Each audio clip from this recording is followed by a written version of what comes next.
ఎందుకమ్మా నా భార్య అంటే నీకు అంత కోపం? తను ఎంత మంచిదో తెలుసా? మనిద్దరినీ కలపాలని నువ్వెంత తిట్టినా హింసించినా నీ చుట్టూ తిరుగుతోంది. చివరికి తను వదిలేసి నీ దగ్గరికి వెళ్ళిపోమ్మని కూడా అంది.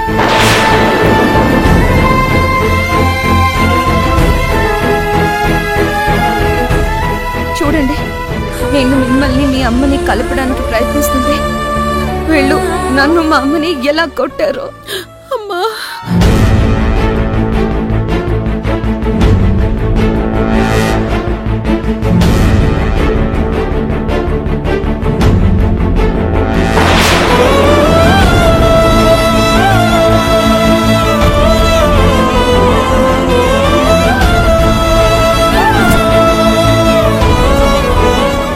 ఇది నేను కట్టిన తాళి అమజ. ఎవరు అవునన్నా కాదన్నా నువ్వే నా భార్యవి.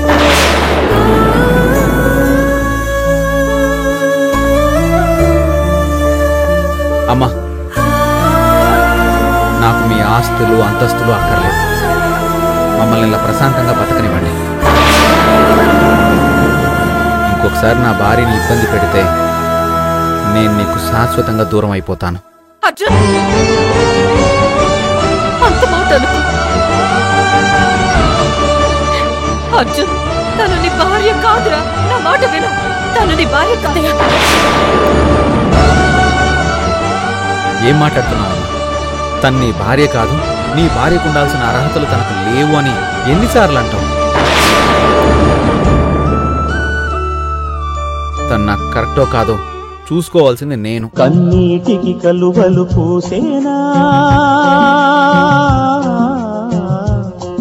కాలానికి ఋతువులు మారేనా,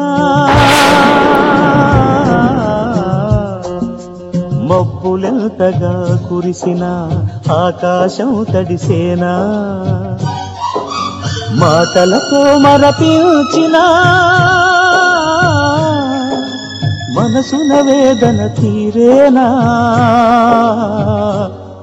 విధి శోధన ఆగేనా, కన్నీటికి కలువలు పూసేనా,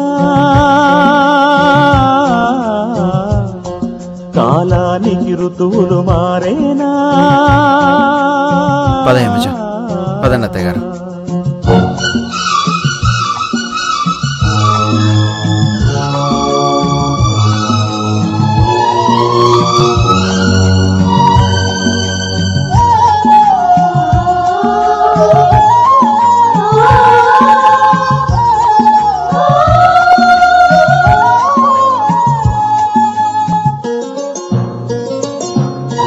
తనువే గాయాల గాన మురళి అయినా మది మౌన రాగరవళి, ఉరిమే మేఘాలు చూసి కదిలి మెరిసే పింఛాలు విప్పెనెమలి, పాటలెన్ని పలికించినా